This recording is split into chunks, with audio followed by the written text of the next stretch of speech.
Praise the Lord. आज का वचन है 1 यूहन्ना उसका 13 से 24, 1 जॉन वर्स 3 उसका 30 to 40, 30 to 20, chapter 1 John chapter 3। आज का मेन विषय है सच्चा मसीह जीवन, प्रेम जो बोलता नहीं पर करता है। आइए हम प्रार्थना करते हैं। हे सर्वशक्तिमान पिता, आज हम आपके पवित्र वचन के सामने खड़े हैं।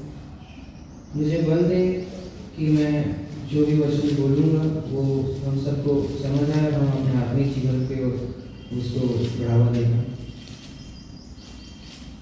आज आपके सम्मुख में खड़ा हूँ पहली बार, और चाहता हूँ कि मैं जो भी वचन बोलूँगा वो हम सबको समझ आए और हमारे लाइफ में एक फ्रूटफुल वो चीज़ बने।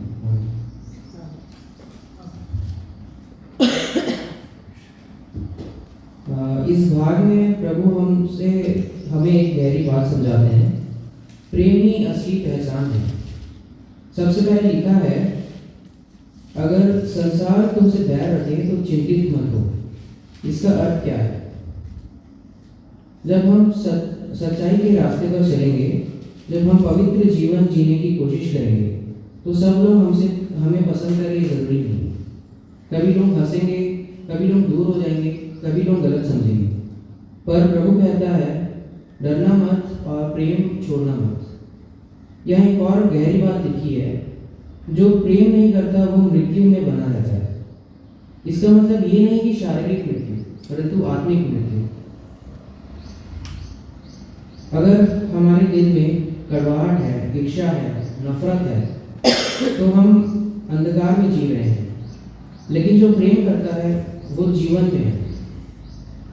फिर वचन हमसे सबसे बड़ा उदाहरण देता है यीशु मसीह। उन्होंने केवल शब्द नहीं बोले, उन्होंने अपना जीवन दे दिया। सोचिए, उन्होंने हमारे पापों के लिए अपना खून बहाया। अगर प्रभु ने इतना प्रेम किया, तो क्या हम छोटी छोटी बातों में प्रेम नहीं दिखा सकते? प्रेम का क्या अर्थ है? आइए समझते हैं प्रेम का क्या अर्थ है। प्रेम का अर्थ ये है, जो मुझे दुख दे उसे माफ करना, जो गिर गया हो उसे उठाना, जो ज़रूरत में हो उसको सहारा बनना, जो अकेला हो उसका साथी बनना। वचन कहता है, हम केवल वचन और जीभ से नहीं, पर कार्य और सच्चाई से प्रेम करें। कितनी बार हम कहते हैं, मैं आपके लिए प्रार्थना करूँगा। क्या सच में हम उस व्यक्ति के पास जाकर बैठकर उनके लिए प्रार्थना करते हैं? कितनी बार हम कहते हैं परमेश्वर प्रेम है, पर क्या लोग हमारे व्यवहारों में प्रेम देख पाते हैं? हम परमेश्वर के हैं, लोग समझ पाते हैं? हमारा कार्य ऐसा होना चाहिए कि उसे लोग समझ पाए कि हाँ, ही इज अ क्रिश्चियन। यह बात हमें अपने दिल को देखने के लिए मजबूर करती है। आगे लिखा है, अगर हमारा हृदय हमें दोषी ठहराता है, तो परमेश्वर हमें हृदय से बड़ा है। इसका मतलब है, कभी कभी हम अपनी खामियों को देखकर टूट जाते हैं। हमें लगता है कि हम योग्य नहीं, पर परमेश्वर कृपा से भरा है।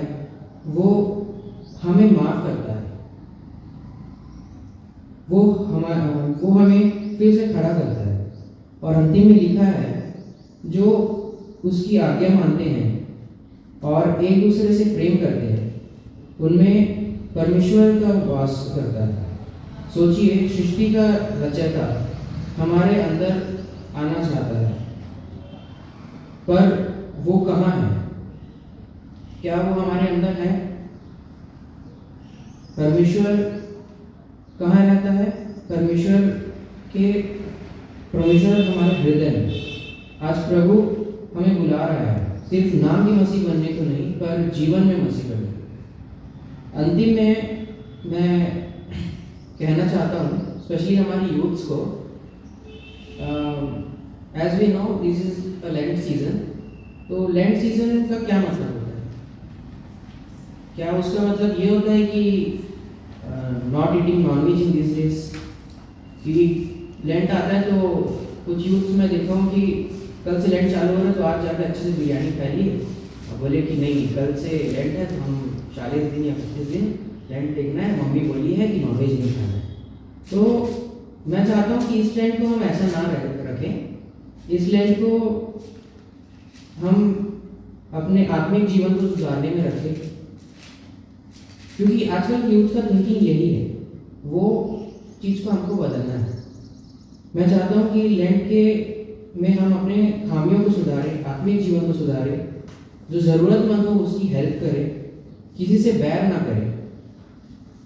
Try to be humble for all, even if he or she is your enemy, because Matthew 5:44 says, God says, love your enemies and pray for those who persecute you.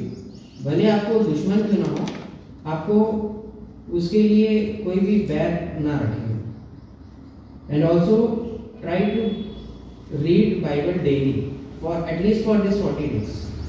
Thank you, praise the Lord.